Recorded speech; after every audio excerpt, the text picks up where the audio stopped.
नमस्कार, आप देख रहे हैं कैपिटल टीवी का प्राइम टाइम शो। मैं हूं परवीन शेख। दिल्ली के सीएम पद से इस्तीफा देने के बाद अरविंद केजरीवाल ने आज फिर नई नौटंकी की। केजरीवाल ने जंतर मंतर पर जनता की अदालत लगाई, लेकिन इस अदालत में जनता गायब थी। अपनी इस अदालत में केजरीवाल खुद को बेकसूर और ईमानदार कहने से भी नहीं चूके। हद तो तब हो गई जब केजरीवाल ने कहा कि वो सत्ता के लोभी नहीं है, वो जल्द शीश महल छोड़कर जनता के बीच रहने वाले हैं। केजरीवाल के आज के भाषण से साफ है कि वो जान चुके हैं कि 2025 में दिल्ली से आम आदमी पार्टी का सुपड़ा साफ होने वाला है। उनकी कट्टर ईमानदार वाली छवि अब हवा हो चुकी है।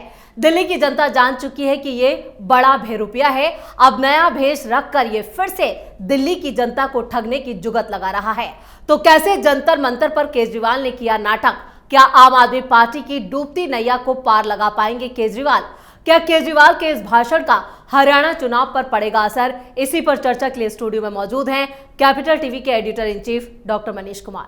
डॉक्टर साहब, बहुत बहुत स्वागत है। धन्यवाद। आज फिर केजरीवाल ने नई नौटंकी की, जनता की अदालत। भाई, आप तो दिल्ली में रहती हैं, लेकिन आपने अपने इंट्रोडक्शन में सही तरीके से केजरीवाल के चरित्र को जो है आपने पेश कर दिया। लगाए थे ये भाई साहब जनता की अदालत। तो भाई, इस अदालत का जज कौन था? वकील कौन था? आरोपी कौन था?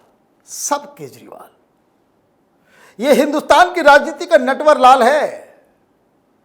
लोगों को बहलाने के लिए कि उनको मालूम है कि अभी सुनवाई शुरू होने वाली है, अभी इस केस की सुनवाई शुरू होने वाली है और अगले 15 दिनों के बाद खबरों में यही आता रहेगा कि कोर्ट के अंदर किसने क्या कहा। तो ये जो सही में अदालत है, वहां तो इसकी बखिया उधड़ेगी। ये मनीष सिसोदिया, विजय नायर हो, केजरीवाल हो, सब इनकी चोरी और जो सबूत और दस्तावेज सब दुनिया के सामने आएगा। वहां बचेगा नहीं। तो इसने बुला ली जनता की अदालत। भाई, जनता की अदालत में क्रिमिनल केस का फैसला नहीं होता, उसके लिए अदालत है। रॉज एवेन्यू कोर्ट है, हाई कोर्ट है, सुप्रीम कोर्ट है।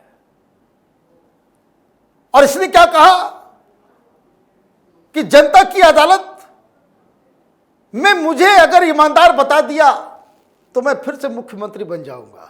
फिर से भी नहीं बनोगे। You mark my word.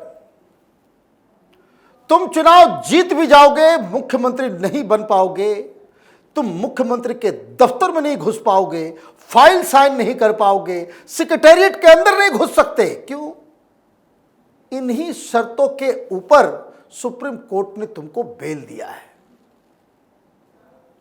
और तुम्हारे चुनाव जीतने या हारने से सुप्रीम कोर्ट की शर्तें नहीं बदलेंगी। क्या सुप्रीम कोर्ट ने लिख के दिया कि जाओ फिर से चुनाव, उसमें अगर तुम जीत गए तो ये शर्तें जो है वापस हो जाएंगी?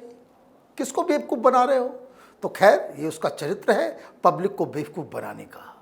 अब बहुत गुमान है इसको। लाइक एवरी नार्सिसिस्ट, जो आत्मकामी व्यक्ति होता, आत्ममुग्ध नहीं, आत्ममुग्ध इंटू 100, तब एक आत्मकामी व्यक्ति पैदा होता है। यह आत्मकामी व्यक्ति है, नार्सिसिस्ट है। और इसको अगर बहुत ज्यादा गुमान है कि मैं सबसे दुनिया का पॉपुलर, सबसे दुनिया का ईमानदार व्यक्ति हूं और दिल्ली की जनता हम पे जान छिड़कती है और मैं बड़ी आसानी से चुनाव जीत जाऊंगा, तो एक चैलेंज है, उसको स्वीकार कर लो। आपने कहा कि मुझे अगर तुम ईमानदार समझते हो तो मुझे वोट कर देना, ठीक। और अगर सिर्फ तुम्हारी ईमानदारी के नाम पे अगर वोट लेना है, ये जो फ्री बिजली, फ्री पानी, बस ये वो जो तमाम तमाशा तुमने कर रखा है और एक जो हिंदुस्तान की डेमोक्रेसी में जो एक वायरस फैलाया है, जिसकी वजह से हर बड़े बड़े अच्छे स्टेट्स की इकॉनमी तबाह बर्बाद हो रही है और जिसको अनुकरण ये कांग्रेस वाले, ये बीजेपी वाले सब उस दलदल में जाकर के फंस गए हैं। सब में कंपटीशन तुमने करवा दिया, ये गंदी राजनीति का। तुम आए थे राजनीति को साफ करने और जितना गंदा, जितना कूड़ा कड़कट तुमने डाला है, जितनी गंदगी, बदबूदार गंदगी तुमने हिंदुस्तान की राजनीति को दी है, हिमाचल बर्बाद हो रहा है, पंजाब बर्बाद हो गया, कर्नाटक रेंग रहा है, तेलंगाना, ये सब, ये बीजेपी वाले स्टेट्स भी। अभी बताइए, हरियाणा में चुनाव हो रहा है, कंपटीशन लगा हुआ, हम 2000 देंगे तो कोई बोला हम 2100 देंगे। ये बीजेपी वाले भी उसमें ही जाकर के फंस गए, इसलिए लड़ नहीं पाते। आपको इसका दूसरा इलाज करना पड़ेगा। तो ये जो तमाशा, अभी मैं एक बात कह रहा हूं कि मामला इलेक्शन कमीशन के पास भी है, सुप्रीम कोर्ट के पास भी है। मुश्किलें भी और बढ़ने वाली नहीं, क्या है, वो केस जा रहा है कि ये जो फ्रीबीज दी जाती है ये बंद हो। और अगर ये फ्रीबीज बंद हो गया, सबसे पहले अरविंद केजरीवाल की दुकान बंद हो गई, बहुत जरूरी है। और अगर इसको अपनी ईमानदारी पे इतना गुमान है और जनता पे यकीन है, तो ये कहो कि भाई ये हमारे एजेंडे में नहीं रहेगा, सिर्फ मुझे मेरी ईमानदारी पे वोट करो। 70 की 70 सीटों के ऊपर जमानत जब्त हो जाएगी, यही तुम्हारी हैसियत है, and this is a fact. तो चीजों को घालमेल मत करो।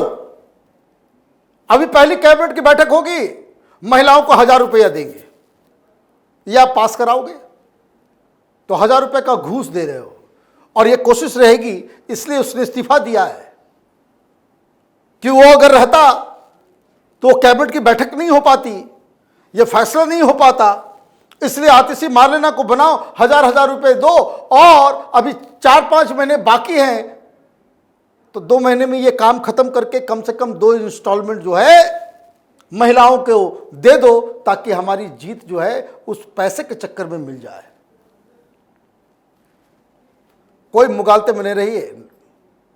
ये मोदी जी भी बहुत फ्री में बांटे, यूपी के अंदर में मिल गया वोट, मिल गया वोट, नहीं मिला क्यों? क्योंकि राजनीति और भी तरीके से की जा सकती है, और ये बीजेपी वालों के दिमाग में नहीं है। दिल्ली में बताइए,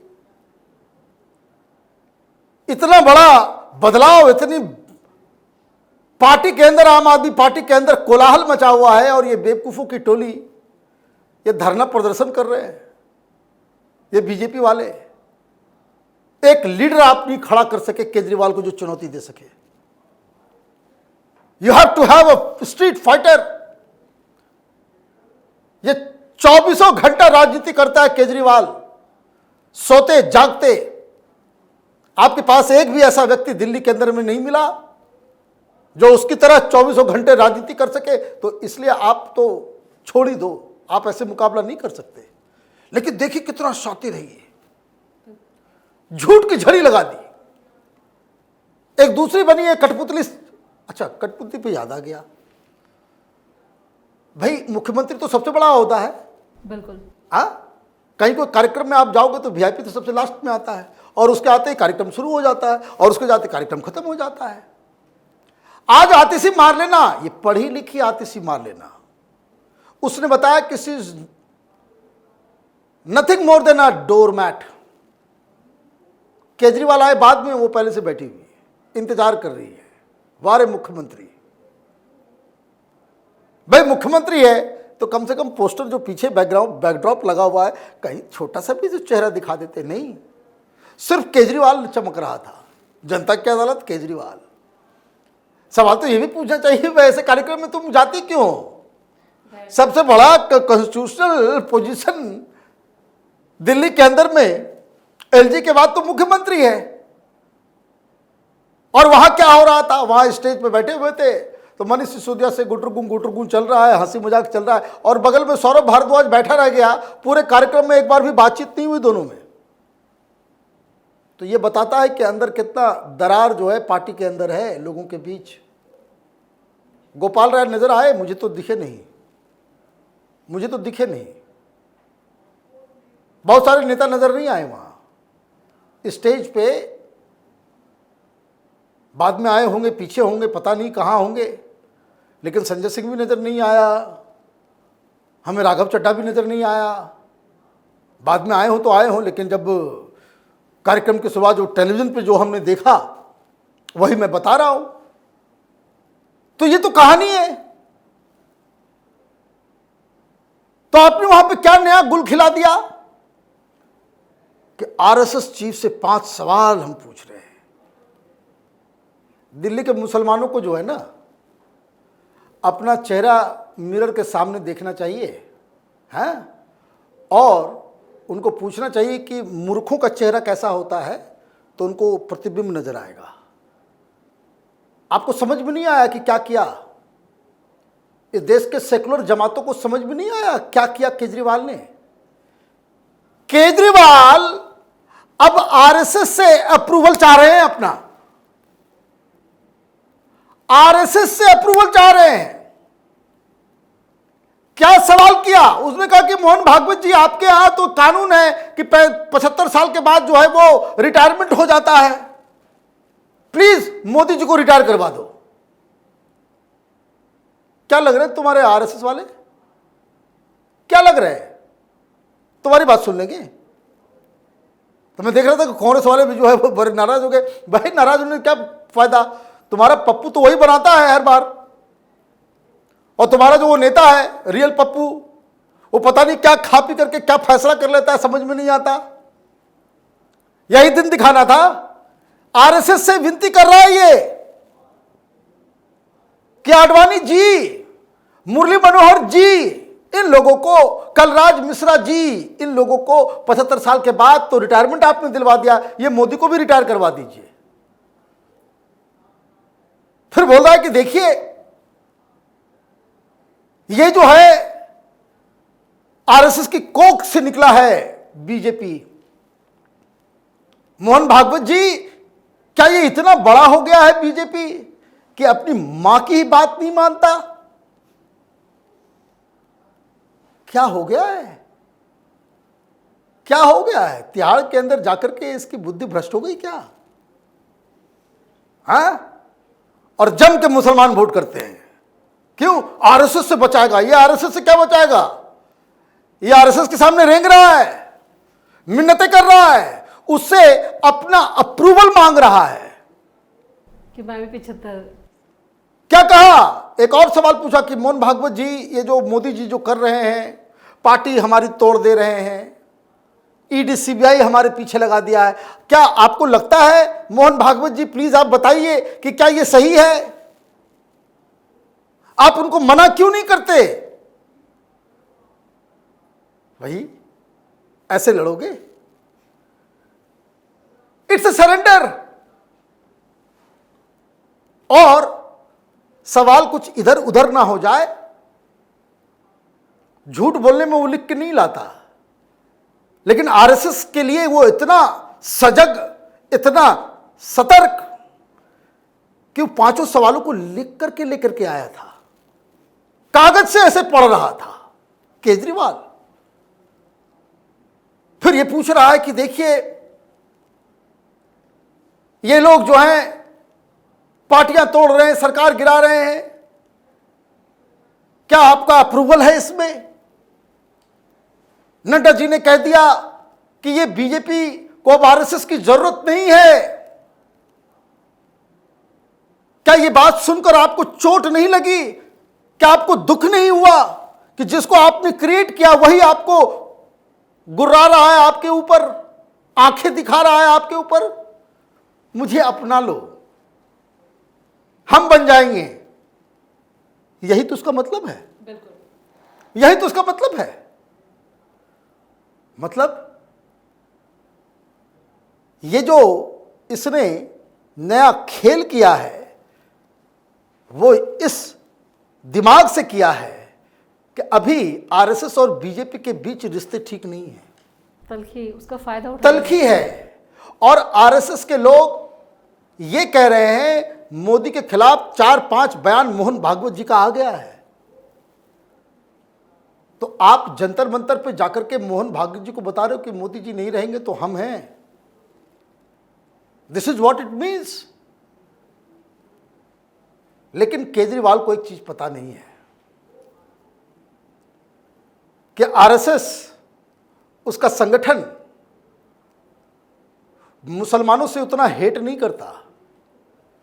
एक और प्रजाति है, एक और जंतुओं का समूह है जो आरएसएस का दुश्मन नंबर 1 है और जो दुश्मनी में जो सबसे ऊपर रहता है।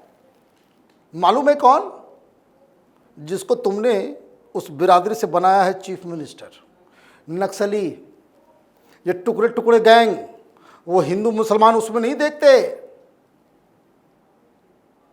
ये नक्सली आरएसएस की वजह से दबे पसे मरे हुए हैं। आरएसएस का दुश्मन नंबर वो नक्सली गैंग है जिसका तुमने मुख्यमंत्री बनाया है। तो क्या माफी मांग रहे थे? क्या कर रहे हो? देश की जनता को और खास करके कांग्रेस पार्टी को खुद एनालाइज करना चाहिए कि किस तरह के गिरगिट को, जो हर पल रंग बदलने में माहिर होता है, उसके साथ खड़े हो। राहुल गांधी को भेजना चाहिए वो तस्वीर, उनकी ही तस्वीर, कि केजरीवाल को जेल से रिहा करो। ये प्लेकेट लेकर के वो पार्लियामेंट के अंदर धरना प्रदर्शन कर रहे थे कि केजरीवाल को बाहर लाओ। बाहर आकर के ये तो आरएसएस को मैसेज दे रहा है कि बीजेपी के बाद अगर कोई है जो संघ की विचारधारा पे चलेगा वो केजरीवाल है। देखिए हम कैसे पूजा पाठ करते हैं, बजरंग बली और ये और वो। और हमने कहा था कि हमें प्रधानमंत्री बना दो तो गणेश भगवान की तस्वीर छपवा देंगे, लक्ष्मी जी की तस्वीर छपवा देंगे इंडियन नोट्स के ऊपर। भाई मानना पड़ेगा कि हिंदुस्तान में एक से एक राजनीतिक नटवरलाल पैदा हुए जो झूठ बोलकर लोगों को भरमा कर, अफवाह फैला करके वोट पाता था। इस जैसा कोई नहीं।